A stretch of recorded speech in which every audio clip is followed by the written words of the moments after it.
Mark your boyfriend. Yeah. How you doing, Mark? What did you think it was? I'd say the biggest shock, though, there was another shock. And that was Angie's boyfriend.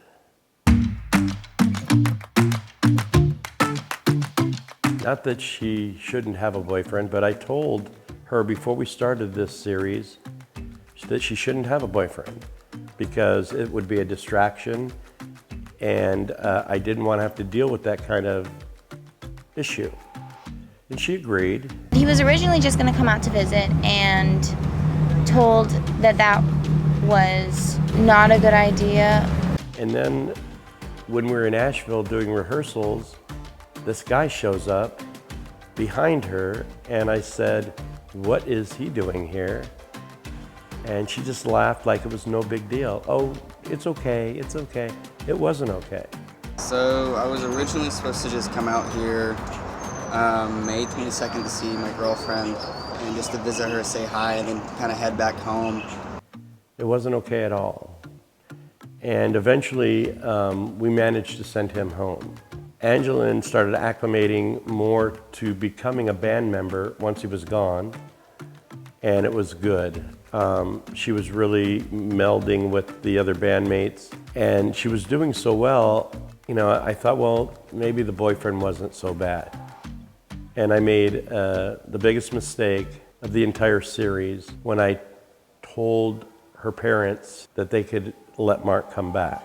Rather than Angie be distracted as she has been because of her boyfriend and the increasing need for security, we're adding Mark to Joe's security team. So we'll have 2 people on security. And I got a surprise saying that I was going to be hired on as security. And I didn't be paid for it, and I was just like, it's an opportunity for me to come out here and really just help out with being around her, and then also being able to help with the production of it. You know why Angie is just in such a beautiful mood today? Somebody's gonna make it here. See ya. But I did it with prompting from her dad because we expected that we were going to start needing security as the crowd sizes got bigger and word got out. I'm gonna keep you here. You're not gonna go home. You're gonna stay here. You're gonna become part of his security team. That guy? Yeah, so you're gonna be security with Joe. Her journey and her relationship with Mark is becoming part of this story arc. Just because I don't want to fight her anymore about paying attention and texting all the time. When I need her to be present, she's in love. And I'm not gonna say 2 things about that ever that are bad or wrong. It was wonderful. It was nice having him here. I think if anybody was going to be here, I would want it to be my mom or Mark, and both of them came out here, which was wonderful. We want you to stay. You're not joking? No. No? No, Angie will not be able to breathe if I send you home after her missing you this month. He dead. She cried for a good 30 minutes when I told her this idea. Didn't you? Yeah. I like it. Can you do it? I can do it.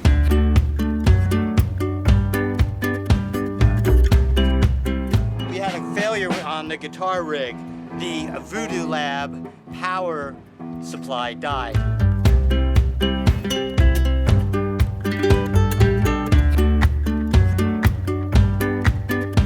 I'm Steve Collender. I've been a professional sound engineer and electronic engineer for over 40 years, and I was brought out to help with the sound system, try and make it sound sweet up in here. And he's a sound guy, and he's very loud. I thought he was quiet, but he's a loud guy. If I could have some time today with the sound system, I can get intimate with it, I can tune it in, I could make some of these problems go away. Yeah. And now Steve's now a part of this also, and he is like the wizard. Bill, how do you get a sound guy that's loud? Let me tell you. He's supposed to be a soft-spoken, quiet. No, he's a loud guy. Okay. There's somebody sleeping. I don't give a fuck. Go out there and do what you All got. right.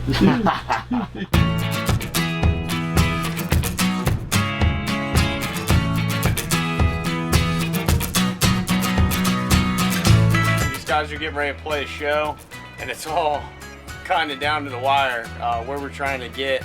We're going to anchor up, and we have to make sure we do it on a high tide They got to hurry up and play their show, and we got to get out while the tide's relatively high. Otherwise, we're going to be spending the night on a mud flat. It should be interesting, but I think we can pull it off.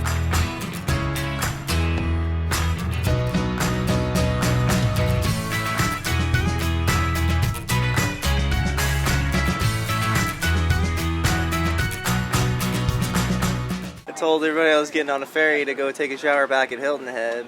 This is like the closest thing I'd gotten as far as what I could do for a shower. And then I got on it, and apparently that's when they told everybody, oh, actually, but the showers are like right here. And then there weren't any showers where I got to because it was some random port. When you're on tour, you're supposed to know where you're going to shower and do laundry, and that there's going to be food available and where you're going to sleep. Those are things that are handled in advance. I had my parents meet me over there to take the ferry back over here where we were told we were on a list, and then we weren't. And then we had to wait an hour on the hottest day of the year for the next ferry to get here. So I get back over here, get in a cart, and just like scram to a shower as fast as I could, and like not even hang out with my parents like I was supposed to. So it was good. Not really sure what the game is here.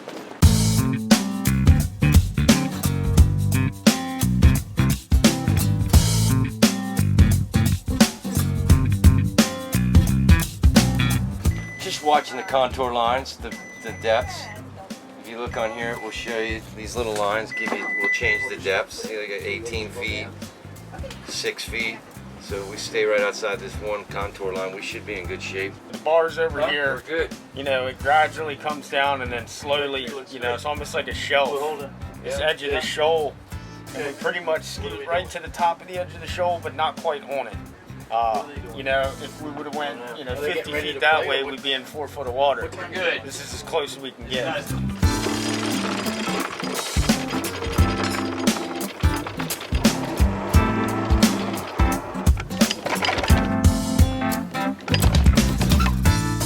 See, we're on borrowed time. We've got the high tide. We're inside of the 6 foot mark. 9 feet, 8.99 feet of water we're sitting in. So this is us getting as close as we can because of the tide. Yeah. Like it's the tide's not going to get us any closer. Correct. Shit. I think we're gonna need Travis too. That's to far. Man the helm.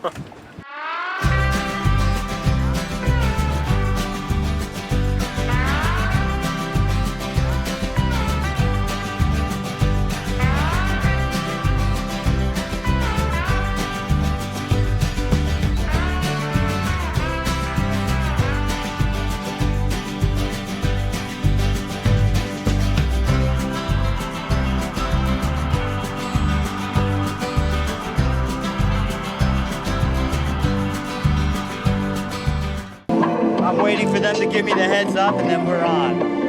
Can you guys hear us okay out there? Awesome. Great. I know we kind of look like ants, but we're not. We're people. We're here.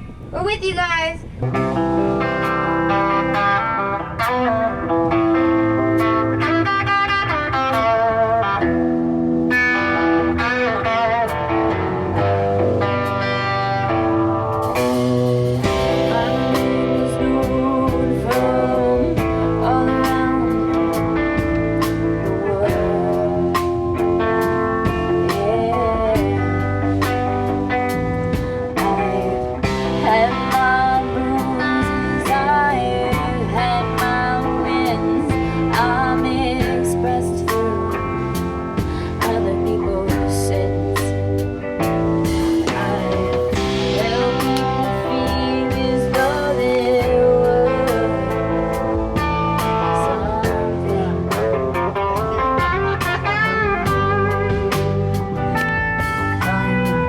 Probably the oldest thing you'll ever meet and the youngest love you'll ever know.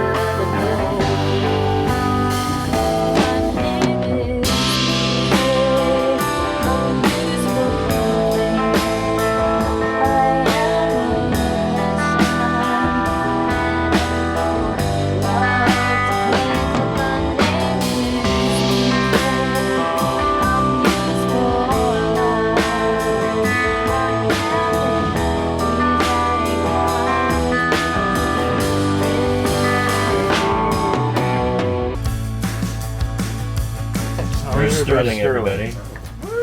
When they told me that there was going to be a talent developer who was going to come in and kind of tighten everything up, I thought it was either going to be really awesome and constructive for me to see somebody who's like way better than me do it, or if he wasn't good at it, it would just be kind of annoying. I'm not here to dictate. My role is to bring out the best in you, to let you see things you don't see. Then it's just Brennan. Boom, boom, boom. That's it. And that's it. Nobody else plays. I'm not here to be your daddy, your mama, none of that. I'm here to be whatever I can bring to the table for you.